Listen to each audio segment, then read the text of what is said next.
మధురాల కన్నా కమ్మా గుంటయంట లేక లేక నేను ఫోను చేస్తే నువ్వు హల్లో అన్నవంటే బెల్లం బువ్వ కన్నా తీయగుంటదంట ఎన్నడూ నాడు ఫోను చేసే బాగున్నావన్నవంటే ఏడాది ఎండల్లో ఉంటేనై మోస్తున్న నా బతుకు కష్టాలని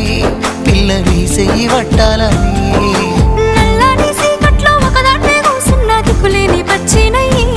బావా నువ్వెప్పుడొస్తావని ఏళ్ళైపోతుండే పిల్ల ఎన్నెలొచ్చింది మన బతుకులా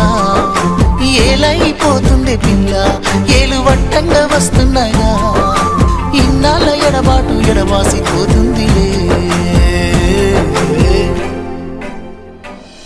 ఈ సీనయ్య గుండున్నదే సినదారా నీ కోసము ఈ దూరాన్ని చెరుపుతూ తీరాల తెగిరింది అందా